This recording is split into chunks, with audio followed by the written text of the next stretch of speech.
আমার আজকের গল্প পাঠ শব্দাতীত, কলমে আইভি চট্টোপাধ্যায়। অনেক দিন পরে এই বাড়িটা আজ জেগে উঠেছে। ছেলে এসেছে 6 বছর পরে। প্রতিমা এখন এই বাড়িরই একজন হয়ে উঠেছে। ছেলের সব পছন্দের রান্না করছে সকাল থেকে। মা আজকাল আর রান্না করতে পারেন না। এতদিন পরে ছেলে আসছে, মায়ের হাতে রান্নাটুকু খেতে পারবে না? নিজের পছন্দের খাবারটুকু খেতে পারবে না? প্রতিমা তাই যত্ন করে রাঁধছে। মায়ের কাছে শেখা পাবদা মাছের ঝাল, চিংড়ির মালাইকারি, আলু পোস্ত। রাতের বেলা হবে বাসন্তী পোলাও আর কষা মাংস। ছেলে ভালোবাসে। মা সব জোগাড় করে রেখেছেন, বারবার তদারক করছেন।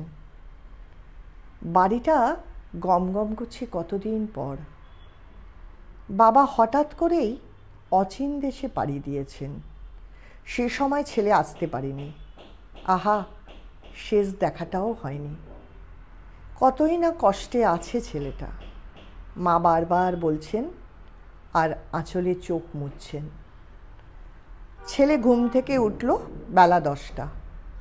মায়ের কাছে এসে বসল, হাতে চায়ের কাপ। কত কথা জিজ্ঞেস করছে। বাবাই তো সব করতেন, মা সব বলতে পারবে কি না কে জানে। ব্যাংকের ডিপোজিট, শেয়ার মিউচুয়াল ফান্ড, এই দোতলা বাড়ি, কল্যাণীর জমি, মা কিছুই বলছে না। শুধু ছেলের মাথায় মুখে হাত বুলিয়ে দিচ্ছেন, মুখে হাসি, চোখে জল। ছেলে একটু অধৈর্য। মাকে কি বাবা কিছুই বুঝিয়ে দিয়ে যাননি? একটু বিরক্ত। মা কি বাবার কাজে না আসার জন্য এমন কঠিন হয়ে আছেন? মা প্রতিমাকে ইশারা করছেন, ছেলের জল খাবার খেতে দেরি হয়ে যাচ্ছে যে। কি বলছো প্রতিমাদিকে? ছেলে হঠাৎ 2 হাতে জড়িয়ে ধরল মাকে।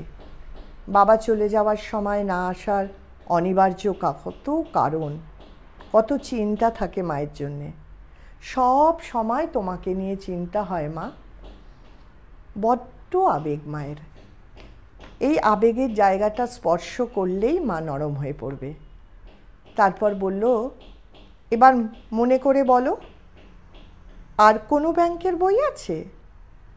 লকারের চাবি নিয়ে আজই ব্যাংকে যাব, কিন্তু আমার হাতে সময় খুব কম।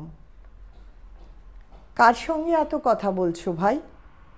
তোমার মা তো আর কানেই শুনতে পান না। চিকিৎসা করানোর জন্যে তো কেউ নেই।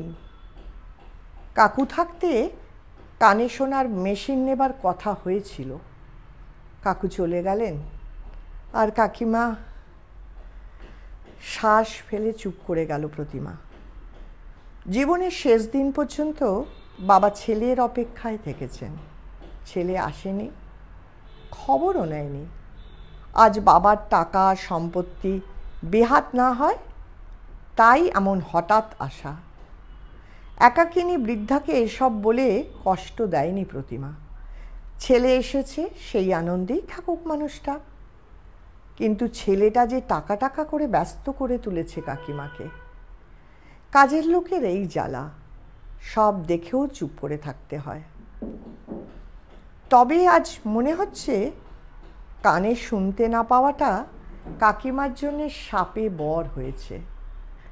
বুঝতেই পারল না ছেলের উদ্দেশ্য। মা কাঁপা হাতে ছেলের মাথায় গালে হাত বুলিয়ে দিতে লাগলেন।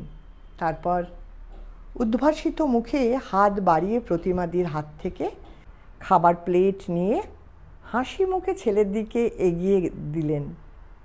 খা বাবু, তোর পছন্দের আলু পরোটা।